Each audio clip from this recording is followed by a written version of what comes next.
यशस्वी जी जयपुर से। शेयरहोल्ड। शेरविंज महाराज जी। महाराज जी, आप कहते हैं कि भजन प्रारब्ध को काटता है, लेकिन हम कितने जन्मों का फल भोग रहे हैं? ये अभी आप सही शब्द नहीं पकड़ पाए। भजन प्रारब्ध को भोगने की सामर्थ्य देता है और संचित को काटता है। जो जमा पाप है उसको नष्ट करता है, जो अभी हमसे गलती हो जाएगी उसको नष्ट कर देगा, लेकिन प्रारब्ध को नहीं। आज से गलती हो जाए तो हम भजन कर रहे हैं वो नष्ट हो जाएगी। जो हमारे संचित जमा है गोदाम में वो नष्ट हो जाएगा, लेकिन प्रारब्ध भोग भोगना पड़ेगा। अवश्य में भोक्तव्यम कृतम करो। इसीलिए बड़े बड़े सिद्धों को कैंसर होना, ये होना, ऐसे कष्ट देखे गए। जैसे रामकृष्ण परमहंस जी के गले में कैंसर था, बड़े बड़े कष्ट देखे गए, क्योंकि जिनका अंतिम जन्म होता है उनको थोड़े थोड़े कष्ट जल्दी जल्दी भुगा करके पवित्र कर दिया जाता है। तो हमें लगता है अगर संकल्प करके भजन किया जाए कि प्रारब्ध नष्ट हो जाए, तो नष्ट तो होता ही नहीं है, कम हो सकता है। अगर संकल्प ना करो, भजन करो, तो प्रारब्ध भोगने की सामर्थ्य आ जाएगी, पर प्रारब्ध भोगना पड़ेगा। अकाट्य प्रारब्ध, बहुत दृढ़ है प्रारब्ध। प्रारब्ध मिटाना अगर सहज होता तो फिर डायलिसिस की जरूरत क्या थी। भजन से मिट जाता प्रारब्ध, लेकिन प्रारब्ध भोगना पड़ता है। भोग कर ही, इसीलिए कहा जाता है डरो कोई पाप कर्म ना हो जाए, क्योंकि पाप कर्म दंड देता है, भुगतना पड़ता है। फिर जीव को अपने पाप कर्म का फल भोगना पड़ता है। उमेश जी पुणे। राधे राधे। राधे राधे महाराज जी। महाराज जी, मन, बुद्धि और शरीर, इनका एक दूसरे से क्या संबंध है? संचालन है। स्थूल शरीर का संचालन सूक्ष्म शरीर से है। जैसे मच्छर बैठा तो त्वगेंद्री ने तुरंत सूचना दी मन को, कुछ है यहां। बुद्धि ने तुरंत मन की बात पकड़ी और हस्तेंद्री को आदेश किया। तो स्थूल क्रिया सूक्ष्म शरीर से होती है। सूक्ष्म क्रिया का जितनी भी क्रियाएं होती हैं उसका मूल कारण शरीर होता है, और कारण शरीर को भी जहां से पावर मिल रहा है उसे आत्मा कहते हैं। तीन शरीर हैं, स्थूल शरीर, सूक्ष्म शरीर और कारण शरीर। ये बाहरी शरीर कुछ नहीं कर सकता, अंदर से सब होता है। अंदर का सोच विचार, तो उसी से सारा कार्यक्रम। और अंदर जो सोच विचार होंगे वो वैसे ही होंगे जैसा तुम्हारा स्वभाव है, कारण शरीर के अनुसार। अब कारण शरीर की रचना पूर्व जन्म के कर्मों के अनुसार हुई है। तो कारण शरीर को पावर जहां से मिलता है वो आत्मा है, वही परमात्मा है। आत्मा ही परमात्मा है, परमात्मा ही आत्मा है। तो उस आत्म तत्व के प्रकाश से, पावर से प्रकाशित होकर के कारण शरीर, कारण शरीर से सूक्ष्म शरीर, सूक्ष्म शरीर से स्थूल शरीर। स्थूल शरीर में जो क्रियाएं होती है पहले सूक्ष्म शरीर में होती है, तब वो होती है। जैसे कोई आपको कानपुर जाना है तो पहले पूरा कानपुर पहुंच जाओगे आप सूक्ष्म शरीर से, वहां से अटैची करके ऐसे करके वहां से उस गाड़ी को लेंगे, गाड़ी से वहां से पहुंचेंगे, उनसे मिलेंगे, हाँ ठीक है। पहले क्रिया हो गई अंदर, अब बाहर वो क्रिया होगी। पहला सूक्ष्म शरीर सारा कार्य करता है, फिर वो स्थूल में क्रियान्वित दिखाई देता है। तो पावर क्रम बाई क्रम सबको आत्मा ही दे रहे हैं। आत्मा से सबकर परम प्रकाशक जोई, जो सबको परम प्रकाश प्रदान कर रहा है वही भगवान है, वही आत्मा है। समझ पा रहे हो आप? इंद्रजीत गोहिल जी। राधे राधे। राधे राधे महाराज जी। महाराज जी, मेरा मन हर वक्त प्रभु से ज्यादा अपने गुरु के चिंतन में बना रहता है। जब अपने गुरु को ही प्रभु मान लिया तो क्या उनका नाम जप, उन्हीं का नाम जप करके भगवत नहीं, नाम जप प्रभु का करो, ध्यान गुरु का करो। शास्त्र ऐसी आज्ञा करता है, ध्यान मूलम गुरु मूर्ति, पूजा मूलम गुरु पदम, और मंत्र मूलम गुरु वाक्यम। गुरु ने कहा राधा जपो तो जपो राधा, और ध्यान करो गुरु का तो मोक्ष मूलम गुरु कृपा। गुरु कृपा से मोक्ष की प्राप्ति हो जाती है। ध्यान अपने गुरुदेव का कर रहे हो, नाम जप कर रहे हैं, तो गुरुदेव ही साक्षात परब्रह्म है। वो जो भावना करोगे, राम श्री कृष्ण जो भावना करोगे वही रूप में वो दर्शन दे देंगे। जाकी रही भावना जैसी, प्रभु मूरत देखी तिन तैसी, वैसे अनुभव में आ जाएगा। महाराज जी, जैसे नाम जप करने बैठते, भजन करने बैठते, तो आपका ही चिंतन बना रहता है, जी। हमारा मन आपसे ही बातें करता रहता है जी रात को भी। हाँ, तो बहुत सुंदर भजन है। बस भाव अपना ठीक रखे तो सुंदर भजन है। गुरु का ध्यान करना, मान लो ये शरीर कहीं ना कहीं भगवान के चरणों में समर्पित है, तो जब इसका चिंतन करोगे तो भगवान का चिंतन तो आ ही जाए। देखो संत वेश ऐसा है कि जैसे निकला तो देखे, हे बाबा राधे श्याम, भले आप ऐसे ज्यादा आदर न दो तो इतना तो बोलोगे जय श्री राम बाबा। कितनी बड़ी बात हुई कि आपके मुख से भगवान का नाम स्मरण हो गया। आप भगवान की बाबा राम राम राधे श्याम, ये भगवान का नाम, संत इस वेश का प्रताप कि भगवान की स्मृति आ गई, भगवान का नाम आ गया। और जिस समय भगवान की स्मृति नाम आवे वही समय सार्थक है, और तो सब बेकार ही जा रहा है जीवन। तो हमें लगता है यदि हम संत का चिंतन करें और नाम जब भगवान का करें तो हमें फिर बहुत जल्दी आगे बढ़ने का अवसर मिल जाएगा। महाराज जी, मन में भगवान का नाम चल रहा है और चिंतन आपका चल रहा है तो भगवान नाराज तो नहीं होगा? बात तो बार बार वही कह रहे हैं आपको। अब आप कहोगे आपका चिंतन करें तो हम मना कर देंगे कि हम दास हैं, हमारा चिंतन करो, स्वामी का चिंतन करो। पर आपके भाव है कि गुरु साक्षात परब्रह्म, तो आप अपने भाव से चिंतन करो। अब हम ये थोड़ी कहेंगे तो हमारा चिंतन करो, हम तो ये कहेंगे हमारे प्रिया प्रीतम का चिंतन करो, राधा नाम का चिंतन करो, कृष्ण का चिंतन करो, संतों का चिंतन करो। अब पकड़ो बात। अब डायरेक्ट हमसे कहना चाहो कि हमारा चिंतन करो तो हम तो मना कर देंगे। भाग्यश्री मिश्र जी मुंबई से। राधे राधे महाराज जी। महाराज जी, आपके श्रीमुख से सुना था कि भगवत प्राप्ति 5 प्रकार की होती है, तो किस प्रकार से करनी है महाराज जी? क्या 5 प्रकार का तात्पर्य होता है? हमारी जैसी भावना होती, भगवान के समान वैभव प्राप्त होना, भगवान का जैसा रूप प्राप्त होना, भगवान में लीन हो जाना। जैसे हमारे दास्य, सख्य, वात्सल्य, गोपी भाव, सहचरी भाव, ये भाव है ना, तो हम जैसी भावना करते हैं वैसी हमको भगवान की कृपा प्राप्त होती है। अगर हम अभेद चिंतन करेंगे तो भगवान में लीन हो जाएंगे, उसे एकत्व मोक्ष कहते हैं। और भगवान के रूप का चिंतन करते हुए जैसे राम रूप का चिंतन किया और उसी में तन्मय हो गए तो हम राम रूप को भी प्राप्त हो सकते हैं। जैसे भगवान के धाम में जितने जाते हैं सब हरि रूप जाते हैं, वैकुंठ में जितने रहते हैं सब हरि के समान ही रहते हैं। 4 भुजा श्यामलंग सब भगवत, गीध देह तज धरि हरि रूपा आता ना, हरि रूप धारण करते हैं। तो सारिष्ट सामीप्य, भगवान के समीप रहना, सायुज्य, भगवान का मोक्ष पदवी प्राप्त कर, तो ये भगवान की सबसे मोक्ष है। हमको इस चक्कर में नहीं पड़ना, हमको भजन के चक्कर में पड़ना है कि हमारा 1 मिनट भी भजन से खाली न जाए। बस हमको ये चिंतन करना, हमको ये चिंतन नहीं करना कि हमें सारिष्ट में मोक्ष मिले, कि सारूप्य मिले, कि सामीप्य मिले, कि एकत्व मिले। मालिक जाने, हमें केवल भजन करना है, अच्छे आचरण करना है, भजन करना है, भगवान की लीला कथा सुनकर उसमें मस्त रहना है। संगीता सिंह जी। राधे राधे महाराज जी। महाराज जी, क्या जैसे भूत प्रेत इंसान के शरीर में प्रवेश करते हैं वैसे भगवान भी साधु संतों के शरीर में प्रवेश करते हैं? पहली बात तो भगवान पहले से बैठे हुए तो प्रवेश क्या करे? सबके हृदय अछत अविकारी, सबके हृदय में अविनाशी परमात्मा हृदय में बैठा है। वेद कहता है शास्त्र शीर्षा पुरुषा सहस्राक्षा शास्त्रपात सभूमि ग्वंग सर्वतस्प्रत्वात्यतिष्ठत 10 अंगुलम मां, 10 अंगुल नाभि से नापो, ऐसे तो ये देश आता है, इसे हृदय देश कहते हैं। भगवान सबके हृदय में अव्यक्त रूप से विराजमान है।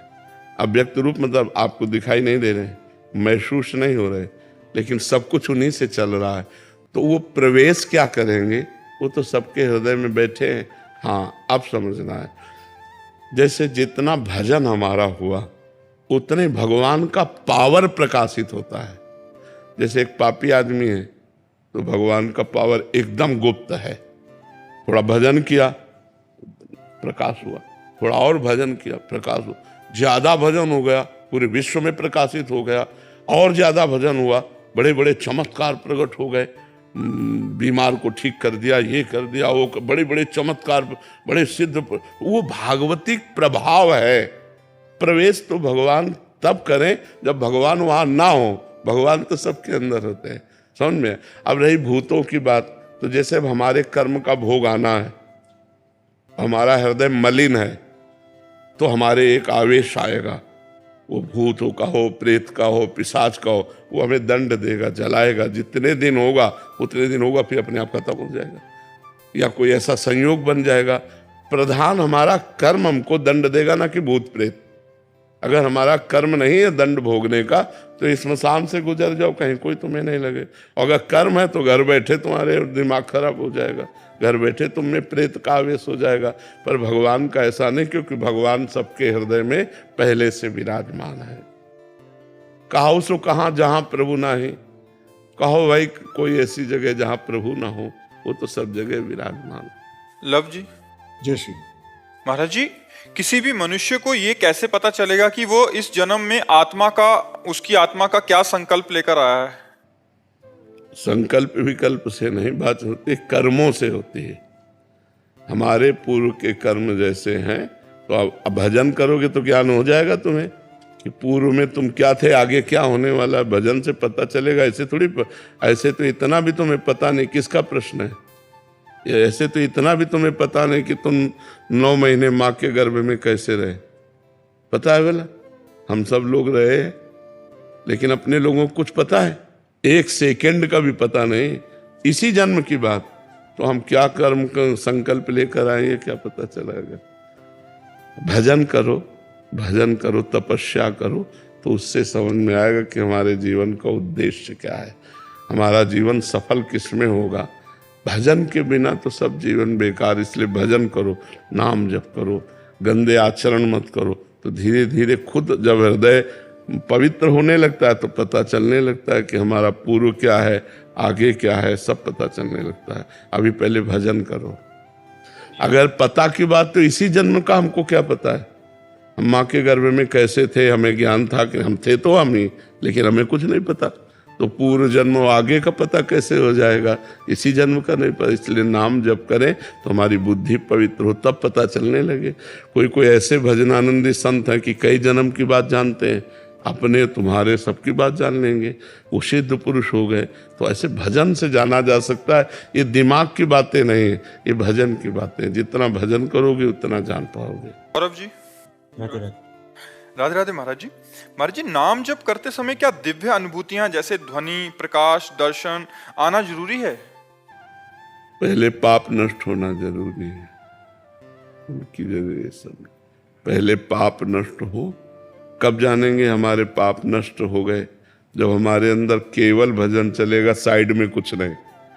अभी भजन चलता है तो साइड में भी तो चलता है, भूत भविष्य का चिंतन चलता ना, बीती हुई बातों का चिंतन, आगे क्या हो जाए उन बातों का चिंतन। तो भूत भविष्य का चिंतन जब मिट जाए, केवल भगवान का आनंद चिंतन हो, तब समझना चाहिए मेरा हृदय निष्पाप हो रहा है। और जब निष्पाप होने लगेगा तो भगवान की दिव्य झांकियां आने लगती हैं भाव में, उसे अपार आनंद की अनुभूति होती। कोई कामना नहीं, कोई वासना नहीं, पर इसके लिए खूब डट के भजन करना पड़ेगा। ये बातों से तो नहीं होगा ना, भजन से होगा। भजन बिना बात नहीं बनेगी। इसलिए भजन करो। ये घंटा नाद वो योग मार्ग का है कि उसमें योगी इस स्थिति में पहुंचता है तो उसको ऐसे नाद की प्राप्ति होती। यहाँ तो साक्षात भगवान के दर्शन होते हैं भजन करने से। तो भजन करो और भगवान का साक्षात्कार करो, यही मनुष्य जीवन का लाभ है। सुब्रता जी गुड़गांव से। राधे राधे महाराज जी। महाराज जी, कर्म, संस्कार और प्रारब्ध क्या है? ये शरीर के साथ जुड़े हैं या आत्मा के साथ? नहीं, आत्मा से कोई संबंध नहीं है, इनका शरीर से संबंध है। कर्म 2 प्रकार के होते हैं, शुभ और अशुभ। शुभ पुण्य और अशुभ पाप। प्रारब्ध जो बहुत जन्मों के किए हुए शुभ अशुभ कर्म है, वो एक जगह जमा है, जिनका नाम संचित कर्म है। संचित माने एकत्रित कर्म। उन संचित कर्मों से इस जन्म के लिए जो निकाला गया भोग उसे प्रारब्ध कहते हैं। कहीं पुण्य का भोग सुख, तो कहीं पाप का फल दुख, विपत्ति, संकट, समस्या। ये पूरे जीवन भर के लिए जो निकाला गया उसे प्रारब्ध कहते हैं। जहां जमा है उसे संचित कहते हैं। जो नए कर्म कर रहे हैं वो क्रियमाण कहा जाता है। क्रियमाण, संचित, प्रारब्ध, ये जब तक है तब तक जीव का बंधन है, और जब तीनों भस्म हो जाते हैं तब भगवत प्राप्ति हो जाती है। तो जो खूब नाम जप करता है, पवित्र आचरण करता है, उसके पवित्र संस्कार बनते हैं।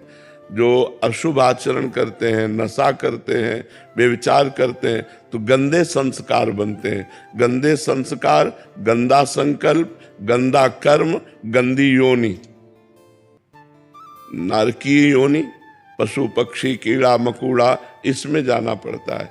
इसलिए खूब नाम जप करो, कोई नशा न करो, कोई गंदे आचरण न करो, तो ये नवीन कर्म आपके प्रारब्ध को भोगवा कर और जितना संचित कर्म है उसको भस्म करके आपको भगवत प्राप्ति करा देंगे, पर भजन के बिना नहीं। बारी मथे घृत होए बरु, सिकता ते बरु तेल, बिनु हरि भजन न भवतरी, या सिद्धांत पेल। बिना भजन के कोई संसार समुद्र से पार नहीं हो सकता। इसलिए खूब नाम जप करो। कृष्णा कुमार जी कैथल से। राधे राधे।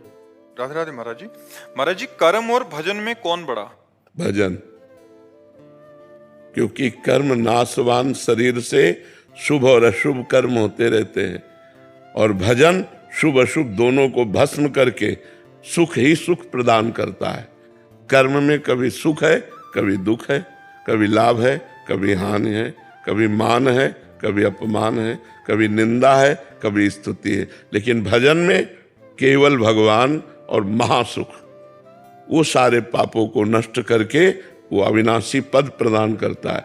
कर्म की ताकत नहीं कि अविनाशी पद प्रदान कर सके, भजन की ताकत है कि वो अविनाशी पद प्रदान करेगा।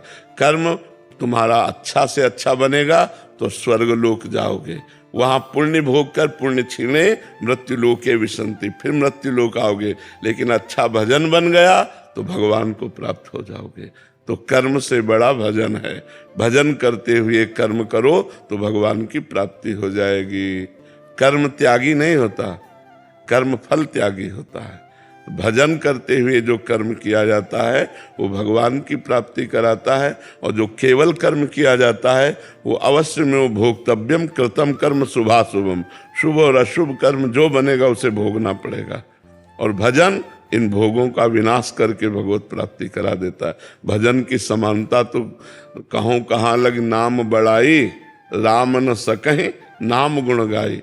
जो नाम जापक को सुख मिलता है, जो नाम की महिमा है, वो स्वयं भगवान नहीं वर्णन कर सकते। भजन की समानता कर्म कैसे कर सकता है?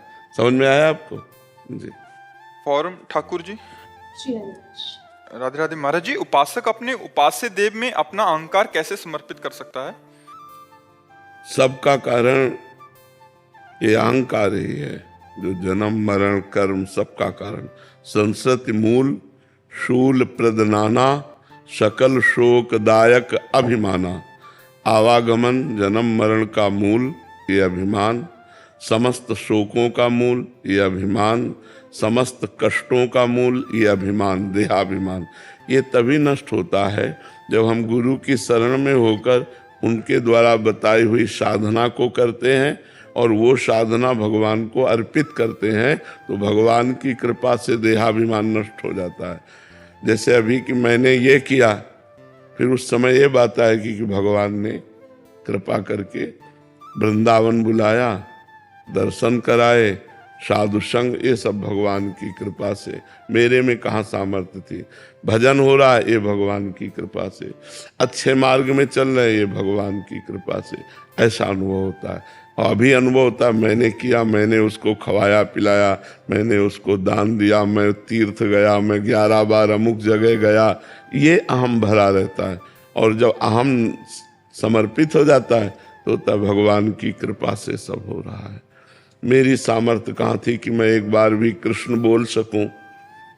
ये तो भगवान की कृपा हुई कि मैं नाम जप कर रहा हूँ। ये तो भगवान की कृपा हुई कि साधु समागम मिला, ये तो भगवान की कृपा हुई कि सब गंदी बातें छूट गई और अच्छी बातें आ गई। ये साधक के अंदर आता है जब अहंकार खत्म हो जाता है। तो अहंकार नष्ट होने का उपाय है संत की शरण, गुरु की शरण और उनके द्वारा बताए हुए मार्ग पर चलना। शरणागति तभी मानी जाती है जब आज्ञा का पालन करें, और आज्ञा वही होनी चाहिए जो शास्त्र सम्मत हो। शास्त्र सम्मत साधना ही भगवत प्राप्ति कराती, मनमानी नहीं।